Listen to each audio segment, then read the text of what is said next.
So, what is it all about being a pre-primary teacher? Why do you think pre-primary teacher plays a very major role in early learners? What difference you can make out from yourself, or how do you stand out from a crowd from other teachers? So today I'm going to touch base on few important points. How are we different from others? So there's a science and research behind it. What does that? What does it says? So it says that 85 to 90% of brain development happens between 0 to 6 years. Every child born has brain cells, of course, which is carried forward for the rest of his life. Now, these brain cells are connected to each other only when the child starts making connections himself with the environment around him. Now, how does that happen? So, the brain cells, which are also known as neurons, the neurons get multiplied every minute. In fact, millions of neurons get multiplied every second. This happens when the child starts interacting himself with the rest of the world, with the rest of the environment, using his all the five senses. Just imagine if the environment provided is not stimulus, is not hygiene for the child, what will happen? Yes, point to be noted here.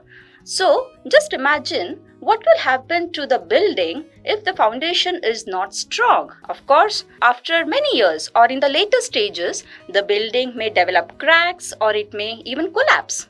Similarly, if the environment produced or given to the child is not stimulated, just imagine what will happen to the growth of the child.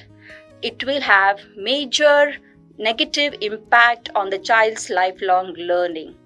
Hence, the pre-primary teacher plays a very major role here for developing the milestones of the child by creating that stimulus environment, and that is how these early childhood teachers play a very crucial and major. So now that we have spoken about the brain development in early years, we have understood the importance of the pre-primary teacher, what she plays, the vital role in the classrooms, right? So what is that we have to focus on while planning our lesson plans? Do we have to focus only on language? Do we also have to focus only on math or EVS, or it's only the writing activities? It's not so. There is something called as holistic development in children. What is holistic development all about?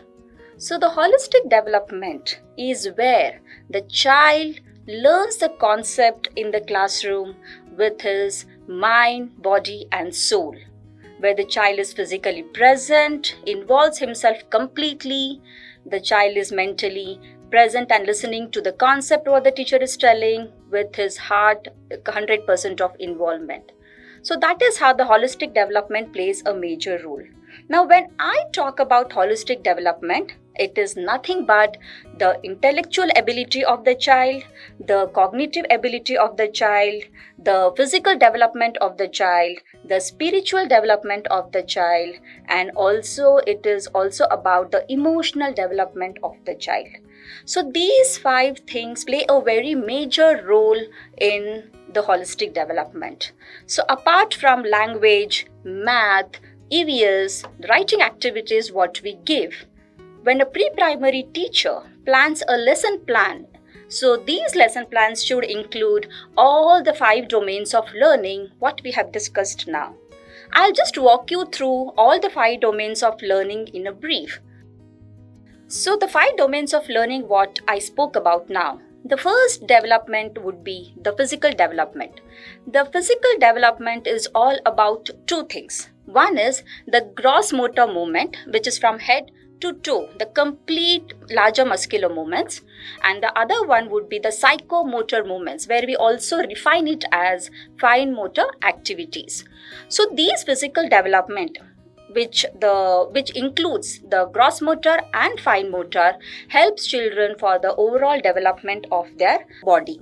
Now, when I talk about the emotional development, well, emotional development is not only about talking about the emotions or understanding the child emotions for all by himself, but it also includes 5 major aspects. Now, what are those? One would be intrapersonal, interpersonal, social competencies. It can be self-regulation and self-awareness, and also the empathy. Now, what is intrapersonal? Intrapersonal is something where the child understands by himself. That is self-understanding, where the child comes to know what I'm confident enough, what are my strengths, what are my weaknesses. That is related to all intrapersonal. Interpersonal is the child's ability to go and talk to others, to go and socialize with others, ability to understand others. So that is interpersonal.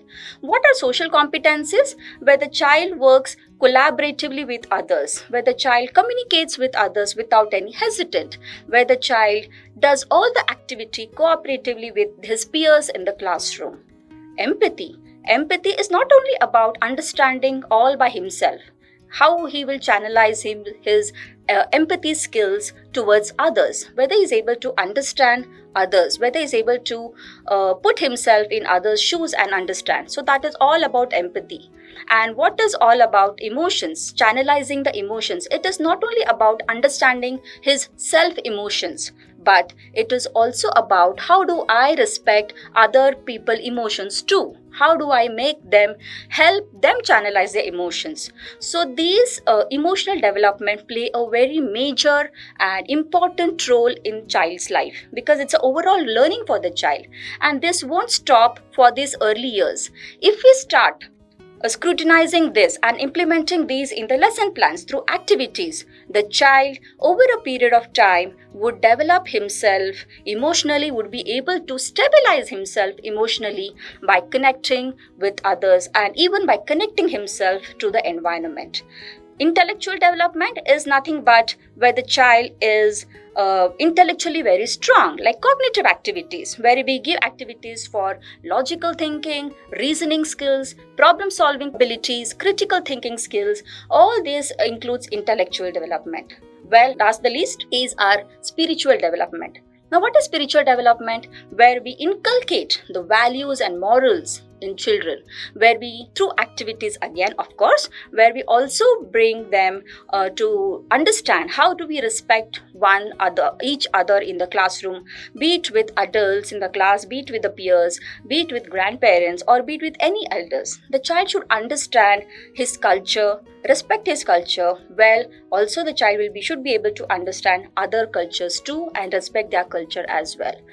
So when a pre-primary teacher plans a lesson plan, so her lesson plan should include all these 5 domains of learning apart from language, literacy, numeracy, EVS, and writing activities. So not to forget that your lesson plan once include all these things, then only you will be able to have holistic development in a child.